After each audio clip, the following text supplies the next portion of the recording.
Greetings all. Already we have seen there are five heads of income. Number one, income from salary. Number two, income from house property. And next comes income from business or profession. And number four is income from capital gain. And the other source is the last income category. So these are the five heads of income. So today the chapter goes around the income from house property. Right? So each and every one, there are n number of business, there are n number of gain coming out of your selling assets, and other than are coming into the category of other sources. But most of the people are having rental income as their source of major revenue.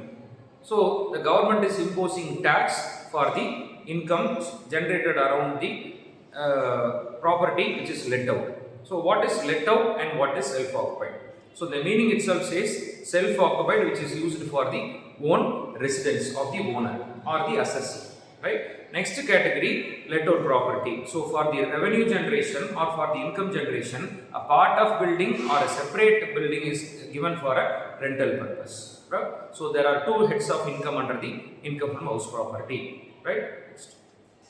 So income from house property we have seen under the category of point number 2 out of 5 heads. Next. So as per section 22, house property income is defined like this. So any income from houses, buildings, bungalows or the goods. So all these category are considered as house property. Right? So name itself predicts it is just a house property, but don't take it as it should be just a house. It can be of any nature listed out here. Right?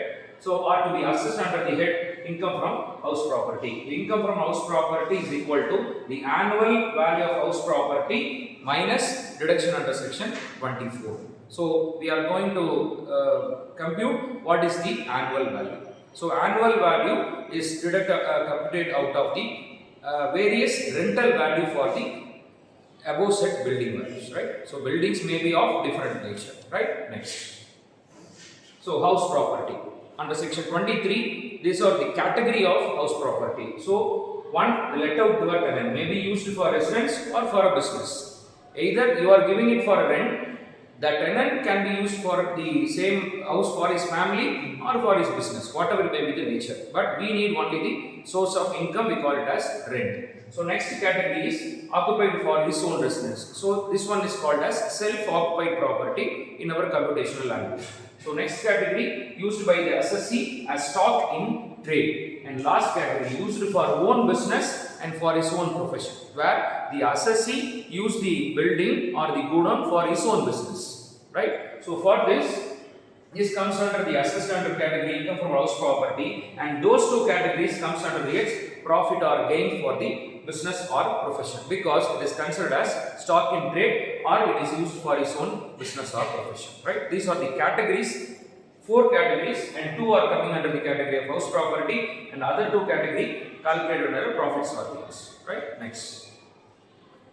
Different values for a rental property. So we have seen different types of buildings, right? So each and every building we are having almost 4 rental values. It is not mandatory that it should have only one rental value, right? The 4 types of rental values.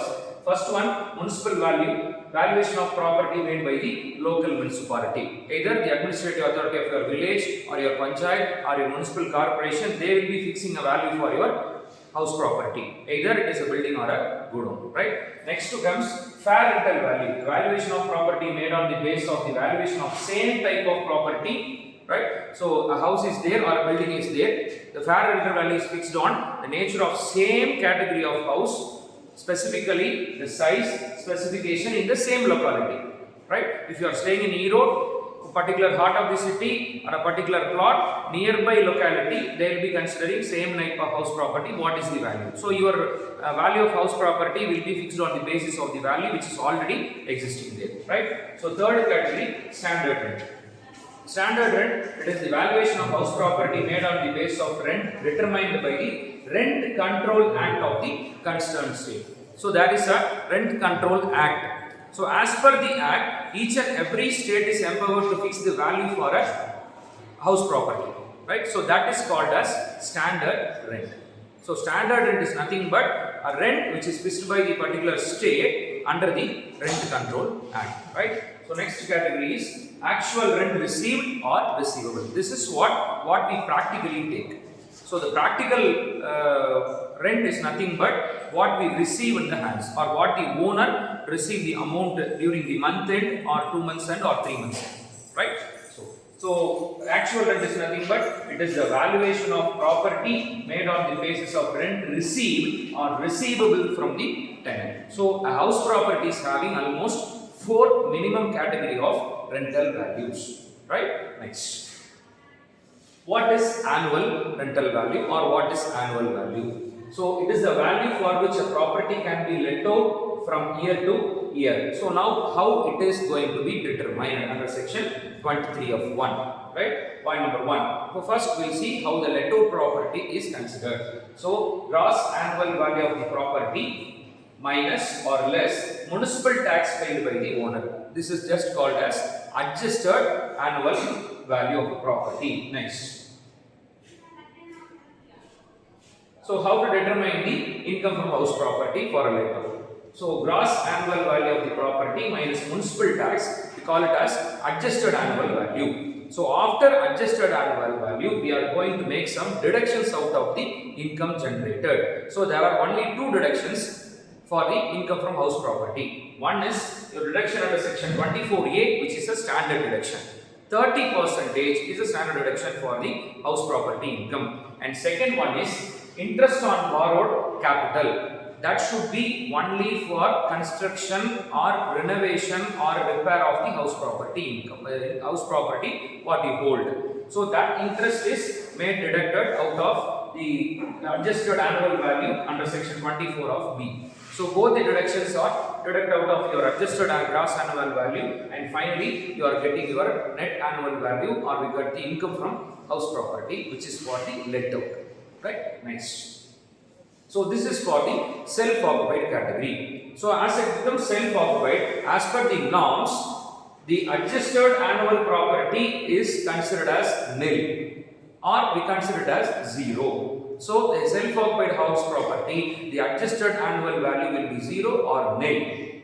So from that we are having deduction again. There is no standard deduction. Only interest on borrowed capital can be deducted from the income from house property of self-occupied house. So even though there is no income generated, we are eligible to deduct interest on loan for the self-occupied property. Right? So most probably the self-occupied property, the answer will be nil or in a loss value. Reason is we are starting with nil and we are able to deduct only the interest. So your self-occupied will be mostly in loss, or either if you don't have any interest on borrowed capital, it will be nil. So again the answer for self-occupied will be nil or in a loss. Right? Next. How to determine the gross annual value? So it is very easier. We have already seen that there are 4 values for a house property. One is municipal value, second one is fair value, third one is standard rental value, and fourth one is actual rent what you receive. Right? So with these 4 things, we are going to find out the annual value. So what is the step 1? Step 1, we need to take the municipal value and the fair rental value, which is given in the sum. Right? So among these 2, you take the highest, whichever is higher. So MRV or FRV, we shortly note it as municipal rental value as MRV and fair rental value as FRV. So we are going to take whichever is the highest among these 2. So that is kept as high. So next we are going for step 2. So there is an answer from step 1. That answer with the standard rent. Standard rent is applicable from the Rent Control Act, which will be given in the sum. Right? If there is no standard rent given in the sum, you may skip the step 2. Right? So the difference is the highest value is step 1, but in step 2 we are going to take only the lowest value. So lowest value in the sense, the answer from step 1 is compared with the standard rent of the house property given, and the lowest value is taken, which we call it as expected rental value. Right? So after step 2, the answer is noted as expected rental value. We call it as ERV. Right? Next. Step 3. Now we are having an answer from step 2. right? So step 2, because of Rent Control Act, we are having a value, we call it as ERV. Now you are going to take the actual rent what you receive from your tenant. So now again you are going to compare these two things and you are taking the highest. So step 1, you are comparing and take it the highest value as the answer, and from that answer again you are computing with the standard rent which is lower and you are getting an expected rental value. So out of the expected rental value, at the third step you are comparing with the actual rent. So actual rent is nothing but final, you are getting the answer, right? So with these things you are going to treat these 3 adjustments. First one is unrealized rent, which is not forever, it is not going to be recovered. So that thing is to be adjusted with the actual rent. For example, if you are having an actual rent of unrealized rent of 5,000, before comparing the actual rent with the ERV, you need to adjust and then compare, right? But for vacancy is nothing but there is no tenant, the house is empty. No income is generated. So you are not having any income for the particular period, either it is 2 months or 3 months or 4 months. So per month rent is considered or multiplied with how much number of month it is vacant.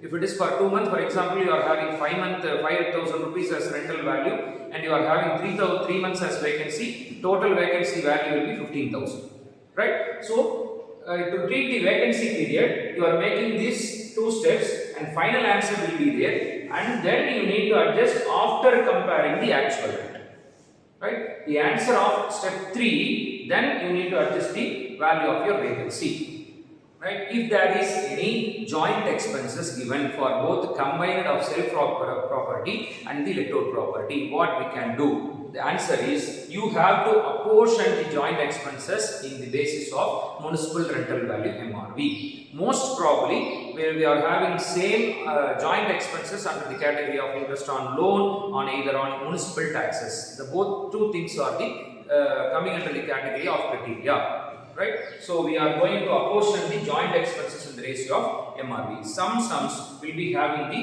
municipal tax for both the houses around 800. So at that time we need to split on the basis of house 1 municipal value and house 1 municipal value. We need to split in the ratio, right? Next, right? So deductions. Already we have seen a deduction of standard deduction. 30% of standard deduction is applicable for house property, that too for lessor property, right? So another thing, interest on home loan, we call it as borrowed capital under section 24. So how homeowners can claim reduction under section 24 up to 2 lakh on their home loan interest if the owner of his family resides in the house property. For the self-occupied property, they can claim up to 2 lakh rupees, right? So the same treatment applies when the house is vacant. And the same, if you have rented out the house property, the entire home loan is allowed as deduction. These 3 steps are applicable while you are deducting the interest on borrowed capital, right? Next. However, there is a change in tax regime. So, however, your deduction on interest is limited to 30,000 instead of 2 lakhs if any of the conditions are satisfied. So, condition number 1. The home loan is taken on or after April 1999. So, if your home loan is sanctioned after 1999, you are eligible to deduct only 30,000 instead of 2 lakhs. And point number 2, the purchase or the construction of the house is not completed within the 5 years from the end of financial year in which the loan is availed. You are taking a loan for a particular financial year, but you are not completing your construction within 5 years in the sense this 2 lakh is not eligible. We can only deduct 30,000. And third condition is, so if your loan was taken on 30th April 2024, the construction of the property should be completed on 31st 2029. So if you are claiming after, you can only claim 30,000, not 2 lakhs, right? Next. Condition number 2, right? So the loan is taken before April 1st, 1999. So prior condition we have seen on or after April 1999. Now we are going for before 1 April 1999. Condition number, the loan is taken on or after 1999 for the purpose of repairs or renewal of the house property. That should be taken only for, it is the loan should be taken only for construction, repair or renewal of the house property, not more than that. For the personal expenses or personal loans will not be adjusted inside the house property, or it is not allowed as per the Income Tax Act. Right? This is a table showing how the new regime and old regime is eligible. Right? So for new tax regime under 115 BAC, there is no interest is allowed to be deducted, but let out property is fully allowed. And it is old regime, it is allowed up to only 2 lakhs, and again it is fully allowed.